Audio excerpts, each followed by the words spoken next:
प्रणाम नहीं किया, हाथ नहीं जोड़ा, लेकिन जब उस पार गया तब केवट उतर दंडवत कीन्हा। क्यों? इसलिए अगर इस पार दंडवत किया होता केवट तो भगवान से इतनी जिद न करता, समर्पण हो जाता। इस पार अपनी जिद मनवा करके केवट जब उस पार जाता है तब केवट उतर दंडवत कीन्हा।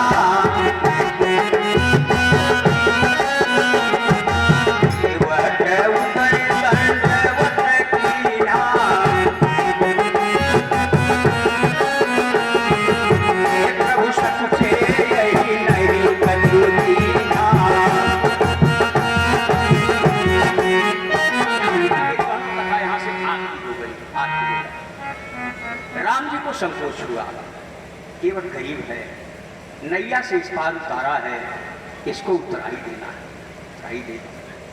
प्रभु सा पूछे यह देना है कुछ।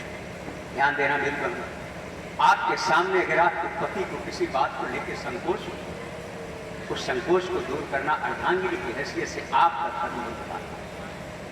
आज सीता मैया ने सोचा प्रभु श्री राम के पास कुछ है नहीं, केवट को उतराई देने के लिए कुछ है नहीं, और भगवान को संकोच हो रहा है कि केवट को उतराई दे दे।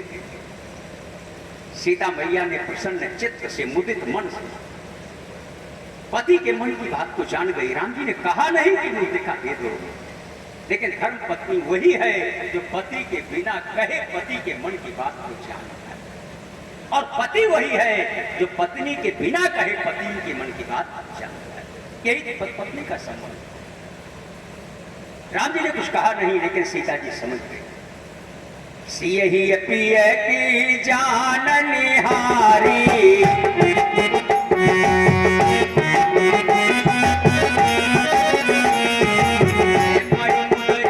मन मुदित उतारी। मुदित मन से मणियों की गुदरी उतार करके राम जी के हाथ पकड़ दिया, कहा वो उतराई दे।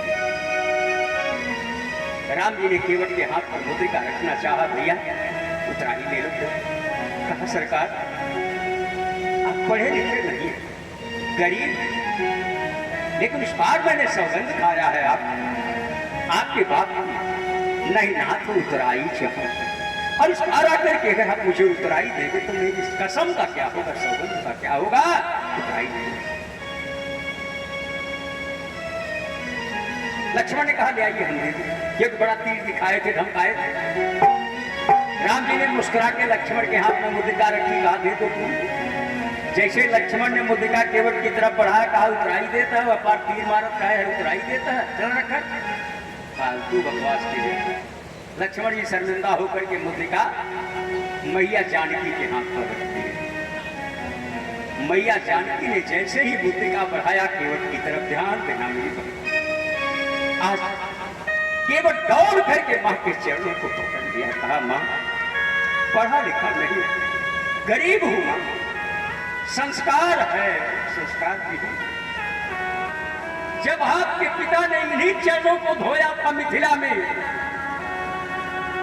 तो आपका विवाह इनसे हुआ, और आपकी विदाई के समय आपके पिता महाराज जनक ने यही मणि मुदरी आपको विदाई के समय आप पकड़ा करके आपको विदाई। मां आज अगर ये केवट गंगा की उतराई के बदले में एक बाप की दी हुई बेटी की अंगूठी हाथ से उतरवा देगा तो मैया केवट जात पर लोग थूकेंगे, केवट जात पर लोग थूकेंगे कि बाप की दी हुई मृतिका को भी केवट ने उतराई में ले लिया। कैसा से मां मुझको बचा लो, पूरी दुनिया मुझ पे न थूकने पावे, मां मेरी सराहना करे, कुछ ऐसा करके बचा लो। सीता मैया ने मुद्रिका लेकिन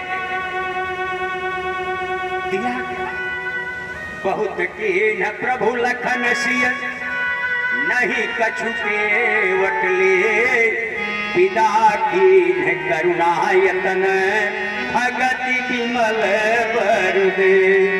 ध्यान देना बिल्कुल, जैसे मान लीजिए आपके पति ने किसी को कर दिया है, किसी की बेटी के विवाह में 50,000 रुपये आपको दे, परिस्थिति बस नहीं दे पाई, मजबूर हो गए, और अगर आपसे कहते हैं कि वो सिकरिया दे दे तू करे बिटिया की यार आप कह रहे दे दे फिर हो बनवाई गई है, आप दे देंगी उदित मन से सीता की तरह? हमें जौनपुर में बनवाए ऐसे नहीं कह रही करते अला जब से बनवाए है तो वैसे करका आज कर बोलवाई फिर तो न मांगूंगा। लेकिन बाहरी मैया जानकी मुदित मन से देखा कि पति को संकोच न हो। आज एक बाहरी केवल गरीब हाथ जोड़े खड़ा है और मेरे पति को संकोच है तो मेरा आभूषण किस काम का है? जब मेरे पति का सिर झुक ही गया समाज में तो सिकड़ी हार हमारे किस काम की?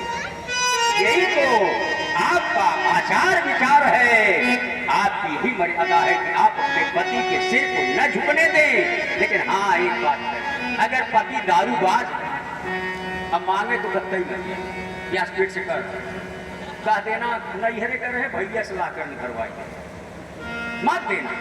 अगर दारू कोई बाज है पति, लेकिन अगर किसी को वचन दिया है, किसी की बेटी के विवाह में किसी के इलाज के लिए वचन दिया है, पति के पास पैसा नहीं हो पाया तो फिर आपकी सोने की सिकड़ी और हार किस काम का? जब आपके पति को संकोच ही हो गया कि समाज में मुंह दिखाने लायक तो कुछ मांगा नहीं लेकिन दिया। विदा कीन करुणा यतन भक्ति विमल भर, विमल भक्ति का वरदान दिया, भक्ति दिया तो सेवरी को नवधा भक्ति दिया, केवट को विमल भक्ति दिया, सबको ही एक भक्ति दिया। लेकिन मैया सेवरी को नवधा भक्ति दिया। तो भाव है भगवान किस भाव से हमको चाहते हैं, हमको कौन सा भाव पसंद है उनको, हमारा बस इसी पर उनको उतरना है। तो मेरे भाई बहन विदा की, कौन विदा किया? राम जी ने विदा। आप लोग जाते हैं जैसे किसी को बस को बैठाने सड़क पर गई तो जब तक बस आंखों से ओझल नहीं हो जाती तो विदा करने वाला उस बस की तरफ देखता रहता, या जाने वाला जब तक दिखाई पड़ता है तब तक उधर देखता रहता। आज राम जी ने केवट को विदा किया है तो जब केवट इस पार आ गया, आंख से ओझल हो गया, तब राम और जानकी और लक्ष्मण ये अपने गंतव्य की तरफ निकले। यानी राम की दृष्टि रहती तब तक रही केवट के ऊपर जब तक केवट उस पार नहीं चला गया। राम लक्ष्मण जानकी इस पार खड़े होकर के निहारते रहे, गजब भोला केवट है, बहुत भोला केवट है। तो मेरे भाई बहन आपने गंगा पार की कथा सुना इस आशा और विश्वास के साथ कि जैसे केवट के दिल में परमार्थ की भावना, जिसके पास पैसा था उसको भी पार उतारा, जिसके पास पैसा नहीं था उसको भी पार उतारा। तो सुशील भैया ने जो राम कथा भव सागर चह पार जो पावा, राम कथा ताकह दृढ़ नावा। तो सुशील भैया ने राम कथा की ये दृढ़ नौका 5 दिनों से लगा दिया है। इस नौका में जो लोग बैठे हैं, व्यासपीठ से प्रभु के श्री चरणों में से अपने हनुमत लाल जी महाराज के चरणों में निवेदन है कि ऐसे सभी भाई बहनों को भवसागर में डुबाना नहीं, भवसागर से पार उतार देना। क्योंकि आज आप गंगा पार की कथा आप लोगों ने सुना है तो 5 दिनों तक मैंने आप लोगों को भगवान की कथा यथावत सुनाया और आप लोग बड़े अच्छे से कथा श्रवण भी किए। इसके लिए सुशील भैया, मनबोध जी, विकास जी, पूरे परिवार के लोग और खास करके सुशील जी की धर्मपत्नी बिल्कुल शत्रुपा की तरह कदम से कदम मिला करके धर्म कार्य में चलती रही, जरा भी शिकन नहीं। 5 दिनों में हम लोगों ने देखा चेहरे पर जरा भी शिकन नहीं। कब सोती थी कब उठ जाती थी। सुबह हम लोगों को गर्म पानी गुनगुना और काका बना करके लगातार सेवा भाव। तो मेरे भाई बहन 5 दिनों तक ये मेरी सेवा अगर आपको पसंद आई है, कथा अगर भगवान की आपको पसंद आई है तो इसको जीवन में उतारना। जो आदर्श मानस के मूल्य बताए गए उन पर, राम जी के चरित्र पर, हनुमान जी के चरित्र पर, सीता मैया के चरित्र पर, लक्ष्मण के चरित्र पर अपने को उतारना, यही राम कथा का उद्देश्य है। अब व्यासपीठ से आशीर्वचन की परंपरा होती है और आज संयोग से कथा उस दिन विराम ले रही है। जब सुशील भैया के सुपुत्र अयांश मिश्र का आज जन्मदिन भी है। वो सबसे पहले मैं अयांश मिश्र को व्यासपीठ से, क्योंकि कल रुचि कर रही थी कि गुरुजी आशीर्वाद दे के जाइएगा, हमने कहा वैसे आशीर्वाद देंगे बिटिया, ठीक है, लेकिन व्यासपीठ से जो आशीर्वाद देंगे, सरस्वती जिह्वा पर है, हनुमान जी हृदय में विराजमान है, तो यहाँ से अयांश को व्यासपीठ से आशीर्वाद जन्मदिन के लिए।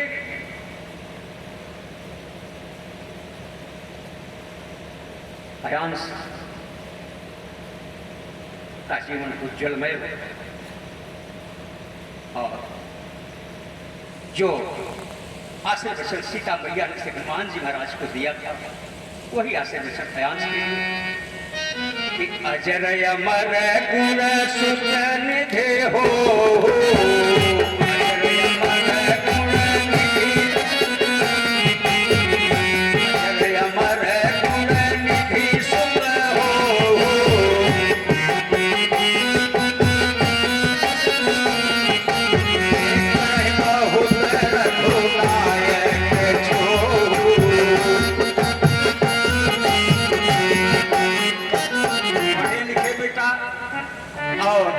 बड़े होकर के अपने माता पिता के पद चिन्हों पर चले, अच्छी सोच रखे, परिवार के प्रति, समाज के प्रति